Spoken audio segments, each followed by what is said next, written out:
Lydia Cole kisses a man she's never spoken to. In front of 300 people.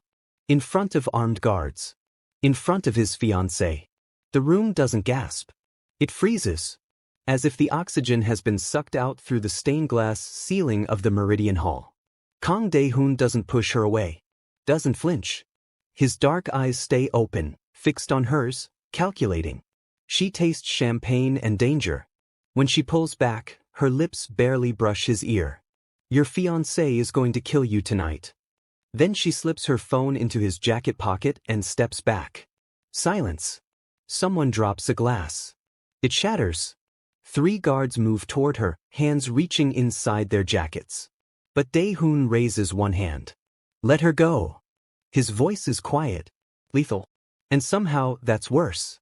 Lydia's legs feel like water as she walks backward, her borrowed heels clicking against marble. Every eye in the room burns into her skin. She can feel Rhea Park's rage from across the ballroom, sharp as broken glass. She doesn't run. Running would get her killed. Instead, she moves toward the service corridor, past tables draped in white silk, past politicians and gang leaders in designer suits. Her heart hammers so loud she's certain everyone can hear it. The door closes behind her. She collapses against the wall, gasping. What did she just do? 10 minutes ago, she'd been invisible. Just another waitress in a black uniform, carrying trays through Blackshore's most dangerous party. She'd perfected the art of being nobody. Head down. Smile polite. Don't make eye contact. That was the plan. Stay invisible until she saved enough money to disappear again. Until Silas stopped looking. But then she'd gone to the restroom to refill the champagne ice buckets, and she'd heard Rhea Park's voice through the bathroom stall. He'll be dead before midnight. Make it look like an accident. Lydia had frozen, ice bucket in hand. The car is ready, Rhea had continued, her tone casual, like she was ordering lunch. When he leaves the party, the brakes will fail on Hanguk Bridge. It'll look like he was driving drunk. Another voice. What about witnesses? There won't be any. I've made sure of it. Lydia's hands had trembled. She'd fumbled for her phone, pressed record. 3 minutes and 47 seconds. All of it captured. When Rhea finally left, Lydia had waited a full minute before emerging. But when she'd stepped back into the ballroom, a security guard was watching her. The same one who'd been stationed near the restrooms. He'd seen her. Panic had clawed up her throat. If they searched her, if they found that recording, she'd be dead. They'd kill her quietly, dump her body in the harbor, and no one would ever know she existed. She'd looked around desperately. The exits were blocked. Guards at every door. And then she'd seen him. Kang Dae-hoon, the devil of Blackshore. Standing near the champagne tower with his fiancée, his expression unreadable. He was taller than she'd expected, his suit perfectly tailored, his presence commanding in a way that didn't require raised voices or theatrics. People moved around him like satellites, careful not to get too close. He was the most dangerous man in Korea. And he was about to die. Lydia had made her choice in 3 seconds. Walk up to him. Kiss him. Slip him the phone. It was insane. It was suicide. But it was the only way to get the recording into his hands before security dragged her away. Now, pressed against the service corridor wall, Lydia tries to breathe. Maybe he'll listen to it. Maybe he'll believe her. Or maybe he'll have her killed anyway. The door behind her opens. She spins around. A guard stands there. Expressionless. Come with me. It's not a request. Lydia's knees almost give out. She follows him through a maze of hallways, away from the party, away from witnesses. They descend a staircase into the lower levels of the building, where the music fades and the walls turn from marble to concrete. This is where people disappear. The guard stops in front of a steel door and knocks twice. A voice from inside, "Bring her in." The door opens. Kang Dae-hoon sits behind a glass desk, her phone in his hand. He's removed his jacket, rolled up his sleeves. Behind him, floor-to-ceiling windows overlook the Blackshore harbor, the neon city glowing like a circuit board. The guard leaves. The door locks. Lydia stands in the center of the room, her hands clasped in front of her to stop them from shaking. Dae-hoon doesn't look up. He presses play. Ria's voice fills the room. He'll be dead before midnight. Make it look like an accident. The recording plays in full. Every damning word. When it ends, silence settles like ash. Dae-hoon sets the phone down carefully. Then he looks at her. Who are you? His voice is calm. Too calm. Lydia Cole, she whispers. I'm a waitress. I was refilling ice when I overheard her. And you decided to record it? Yes. Why? The question hangs in the air. Lydia swallows. Because I know what it's like to be killed by someone who's supposed to love you. Something flickers in his eyes. Almost human. You could have walked away, he says. Tried. Your security noticed me leaving the restroom after her. They would have searched me. Found the phone. I was already dead. So you kissed me. It was the only way to get the recording to you. He leans back in his chair, studying her. You're either very brave or very stupid. Probably both. For the first time, the corner of his mouth twitches. Not quite a smile. Then his expression hardens. He picks up his desk phone and presses a button. Bring her in. Lydia's stomach drops. Wait.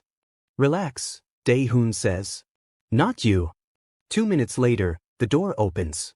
Ria Park walks in, still in her white gown, her expression serene.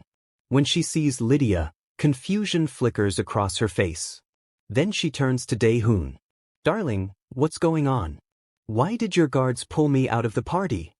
Sit down, Dae-hoon says. Ria hesitates.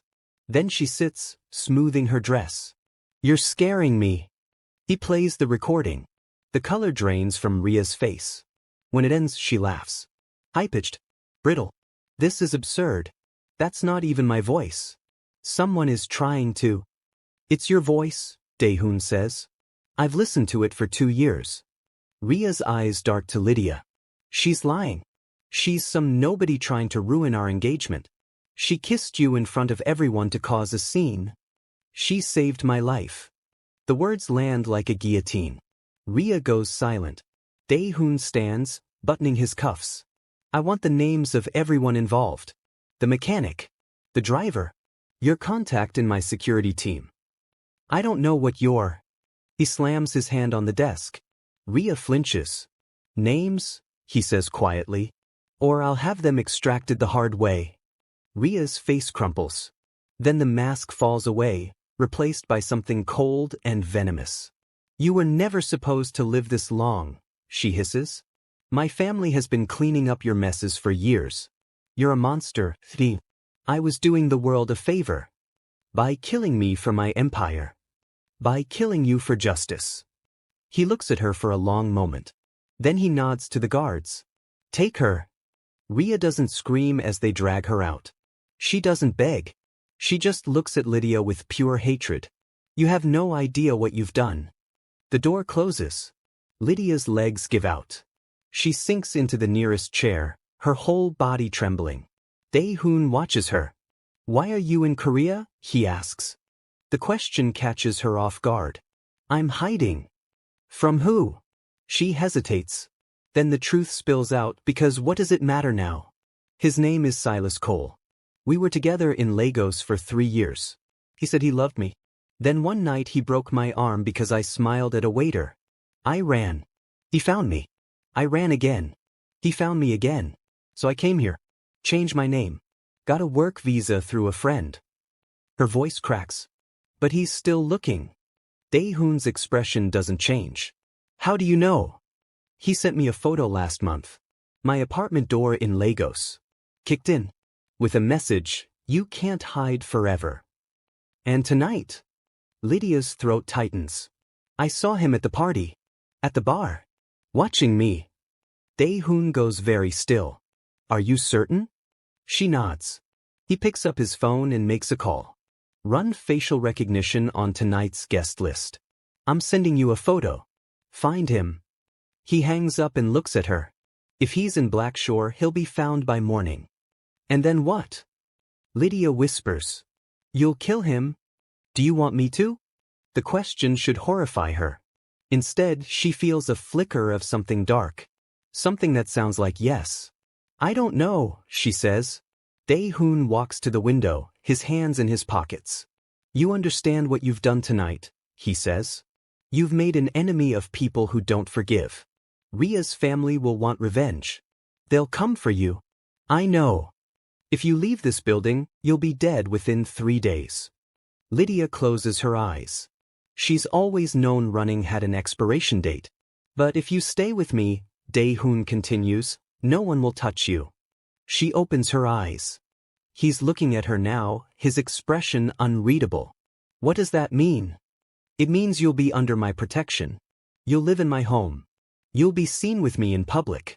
And anyone who wants to hurt you will have to go through me first. It sounds too good to be true. Why would you do that? Because you saved my life, he says simply. And I pay my debts. Lydia stands on shaking legs. I don't want to owe you anything. You won't. Consider it even. She studies him. This man who controls half of Korea's underworld. Who has killed people. Who should terrify her. But all she feels is exhausted. Okay, she whispers. He nods once. Good. We leave in 10 minutes. Dae-hoon drives a black sedan with bulletproof glass. They leave through the underground garage, flanked by 2 escort vehicles. Lydia sits in the passenger seat, watching the neon city blur past. No one speaks. 30 minutes later, they pull up to Skyfall Estate, a glass tower perched on the cliffs overlooking the ocean. The penthouse takes up the entire top floor. Inside, everything is steel and shadows. Floor-to-ceiling windows. Minimalist furniture. A space designed for someone who doesn't want to feel anything. Your room is upstairs, Dae-hoon says. Second door on the left. There's clothes in the closet. If you need anything, press the intercom. Lydia nods. One more thing. She stops. Don't leave the estate without telling me. And don't answer the door. Ever. Okay. He turns to leave, then pauses. Thank you, he says quietly. For tonight. Then he's gone. Lydia stands alone in the vast penthouse, the ocean roaring below. She's safe. For now. But safety, she's learned, always comes with a price. For 3 days, Lydia doesn't see Dae-hoon. She wakes in a bedroom bigger than her entire apartment, with a view of the ocean that stretches to infinity. There's food in the kitchen. Clothes that fit perfectly. Books in 4 languages. But no people. Just guards outside the door. On the 4th day, she finds a studio. It's tucked in the back of the penthouse, behind a door she thought was a closet. Inside, canvases, paints, brushes still sealed in plastic. Someone new. She spends the afternoon painting. For the first time in months, her hands stop shaking. That night, Dae-hoon comes home. She's in the kitchen, reheating soup, when he walks in. He looks exhausted, his tie loosened, shadows under his eyes. You found the studio, he says. Was it meant for me? Yes. Why? You said you painted. In Lagos. Before. She stares at him. How did you? I had you investigated. He pours himself a glass of water. I needed to know who you were. And? You worked at 3 restaurants in Lagos. You sent money to your sister every month. You volunteered at a women's shelter on weekends. He meets her eyes. You're not a spy. You're not a threat. You're just someone trying to survive. Lydia sets down her spoon. Did you find Silas? Yes. Her heart stops. He entered Korea 2 weeks ago on a tourist visa. He's been staying at the Hanseong Hotel. Watching you. Nausea rises in her throat. What do you want me to do? Dae-hoon asks. I don't know. I can make him disappear. Quietly. He'll never be found. She should say no. She should feel horrified. Instead, she feels relief. Will it come back to you? No. And Narin? My sister. Will she be safe? I'll make sure of it. Lydia closes her eyes. Then she nods. Okay. Dae-hoon's phone rings. He glances at the screen, then answers. His expression darkens. When? The pause. I'll be there in 20 minutes. He hangs up. What happened? Lydia asks. Ria's family. They've put a bounty on you. $2 million to anyone who brings them proof of your death. The room tilts. I have to leave, she whispers. You can't. They'll find you in hours. Then what do I do? Dae-hoon looks at her for a long moment. Then he says something that changes everything. Marry me. Lydia's breath catches. What? If you're my wife, you're untouchable. No one in Blackshore will risk killing you. It's the only way to keep you alive. That's insane. It's practical. It's a marriage. It's a contract, he corrects. 1 year. After that, you're free. You get a new identity, money, and safe passage to anywhere in the world. And what do you get? A wife who won't try to kill me. Despite everything, Lydia almost laughs. You're serious? Completely. She looks at him. This man who has given her safety, space, and now a way out. What are the terms? You'll appear with me in public. You live here. You'll be protected. And? No intimacy unless you want it. No obligations beyond appearances. When the year ends, you walk away with everything I promised. It's too much. It's not enough. It's the only option she has. Okay, she whispers. Okay. Just, I'll marry you. Dae-hoon nods once. We'll make the announcement tomorrow. The ceremony will be next week. He turns to leave. Dae-hoon.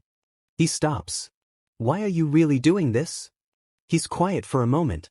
Because I know what it's like to be hunted, he says. And no one should die alone. Then he's gone.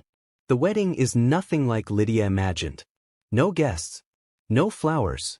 Just a judge in Dae-hoon's private office and 2 witnesses from his security team. She wears a simple white dress. He wears a black suit. The vows take 3 minutes. Do you, Kang Dae-hoon, take Lydia Cole to be your lawfully wedded wife?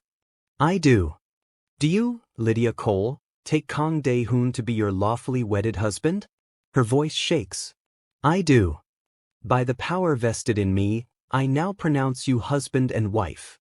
No kiss. Just signatures on paper.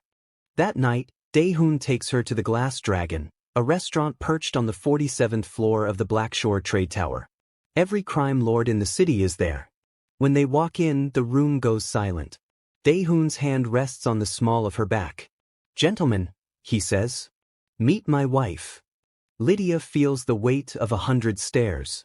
Then one by one they bow. She's untouchable now. But across the room, she sees a face that makes her blood freeze. Silas. He's at the bar, drink in hand, watching her with that same smile. The one that used to mean love. The one that now means death. Dae-hoon follows her gaze. His expression hardens. Stay here, he says. Don't. But he's already walking towards Silas. The 2 men face each other. Silas grins. So you're the one who stole my girl. She was never yours, Dae-hoon says quietly. You don't know what we had. I know you hurt her. Silas's smile fades. She told you that? She didn't have to. Silas sets down his glass. You think marrying her protects her? You think your name means anything? Oh wait. I'm very patient. You won't have to wait long. Before Silas can respond, Dae-hoon turns and walks back to Lydia. We're leaving. In the car, Lydia can't stop shaking. He's not going to stop, she whispers. I know. He'll wait until you're not looking. He won't get the chance. Dae-hoon's voice is cold. Final. Lydia looks at him. What are you going to do? What I should have done 3 days ago. That night, Silas Cole disappears. No body is ever found. Weeks pass. Lydia begins to breathe again. She paints in the studio. She walks on the estate grounds. She learns the names of the guards. And slowly she begins to see Dae-hoon differently. He works late every night, but he always checks on her before bed. He asks about her paintings. He brings her books. One evening she finds him on the balcony, staring at the ocean. Can't sleep, she asks. Never could. She joins him. The wind is cold, salt-heavy. Why do you do it, she asks. All of this. The syndicate. The violence. Because it's all I know. That's not true. He looks at her. What do you think you know about me? I know you didn't want this life. I know someone hurt you. I know you hate blood, but you've spilled oceans of it. His jaw tightens. You don't know anything. Then tell me. For a long moment, he's silent. Then, my father was the head of the syndicate. He raised me to be his weapon. When I was 8, he made me watch him kill a man. When I was 12, he made me pull the trigger. By the time I was 16, I'd become exactly what he wanted. Lydia's throat tightens. Where is he now? Dead. I killed him when I was 22. The confession hangs between them. Do you regret it? She asks. No. But I regret what I had to become to do it. She reaches out and takes his hand. He doesn't pull away. You saved my life, she says. You gave me safety. You've never once made me feel afraid. That's not a monster. It's not a good man either. Maybe you're both. He looks at their joined hands. Then, slowly he squeezes hers. Thank you, he whispers. They stand there until dawn, the ocean roaring below. 3 months into their marriage, Naren arrives in Korea. Lydia cries when she sees her. They hold each other in the airport, refusing to let go. Dae-hoon arranged everything. The visa.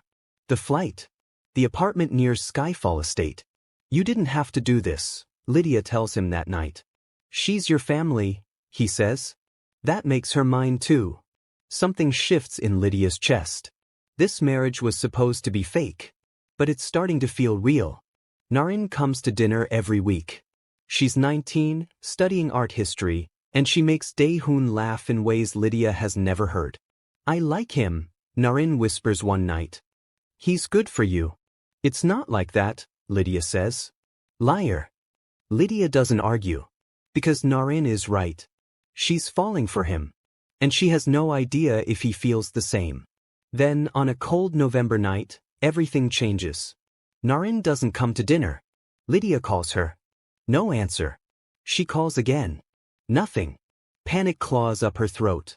Something's wrong, she tells Dae-hoon. He makes 3 calls. Then his face goes dark. She's been taken. The world stops. What? Silas's brother. He's been in Korea for 2 weeks. He took Naren an hour ago. No. No. Lydia, breathe. Where is she? Dae-hoon grips her shoulders. I'll get her back. I promise you. How? He's going to kill her. He's not. He wants leverage. He wants you. Her blood runs cold. Then take me. Trade me for her. No. Dae-hoon, she's innocent. So are you. But she's my sister. He pulls her close, his voice fierce. I will bring her home. I swear to you. But I won't trade your life for hers. Tears stream down her face. I can't lose her. You won't. 2 hours later, Dae-hoon leaves with 20 men. Lydia waits. Every minute feels like an eternity. Then her phone rings. A known number. She answers. Hello, Lydia. It's Silas's brother. His voice is smooth, mocking. Where is she? Lydia demands. Safe. For now. But that depends on you. What do you want? At the old dockside warehouse on Pier 19. Alone. You have 1 hour. If you hurt her. 1 hour. He hangs up. Lydia stares at her phone. She could wait for Dae-hoon. Or she could save her sister herself. She grabs her coat and leaves. Pier 19 is abandoned, the warehouse a rusted skeleton against the night sky. Lydia's heart pounds as she walks inside. Naren is tied to a chair, her face bruised, her eyes wide with terror. Rena! Don't, Naren gasps. But it's too late. Hands grab Lydia from behind. Silas's brother steps into the light. He looks like Silas, but colder. Smart girl. You came. Let her go. You have me. Oh, I planned to. But first, let's wait for your husband. Lydia's stomach drops. What? You think I didn't know he'd come? This was never about you, sweetheart. It's about him. And when he walks through that door, I'm going to put a bullet in his head. 20 minutes later, Dae-hoon arrives. Alone. He walks in with his hands visible, no weapon in sight. Let them go, he says. Silas's brother laughs. You really think you're in a position to negotiate? I think you've made a mistake. Really? Because you're standing in my warehouse, surrounded by my men, and the two people you care about are about to die unless you. The lights go out. Gunfire erupts. Lydia hits the ground, covering Naren. When the lights come back on, Daehoon is standing over Silas's brother, a gun to his head. His men are on the floor, disarmed. You were saying? Daehoon asks. Then he pulls the trigger. In the car, Naren is sobbing. Lydia holds her, whispering reassurances. Daehoon drives in silence, his knuckles white on the wheel. When they reach the estate, he carries Naren inside, calls a doctor, and stays until she's sedated and sleeping. Then he walks to the balcony.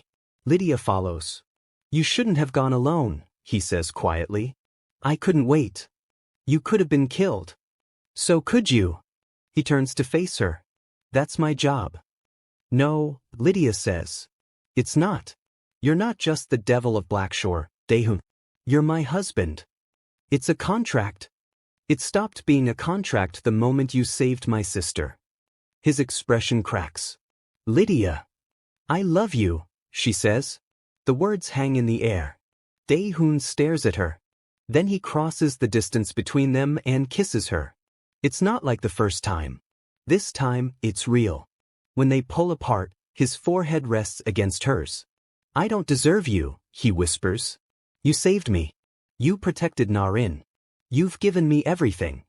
I've given you a life surrounded by danger. Then let's leave. He pulls back. What? Leave Blackshore. Leave the syndicate. We'll go somewhere quiet. Somewhere safe.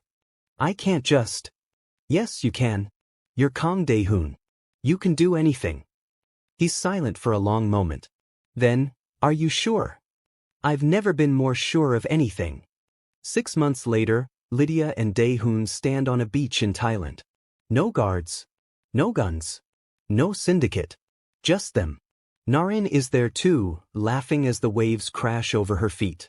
The ceremony is simple. A local officiant. Flower garlands. Sunset light. This time, when they say their vows, they mean them. I do. I do. And when Daehoon kisses his wife, Lydia Cole, formerly a waitress, a survivor, a woman who kissed the devil and changed his fate forever, knows one thing for certain. She's finally home. If you made it to the end of this story, drop a comment and let us know what you thought. Would you kiss a crime lord to save your own life? Hit that like button if this story kept you on the edge of your seat, and don't forget to subscribe for more twisted romance stories that'll make your heart race. We've got more coming your way. See you in the next one.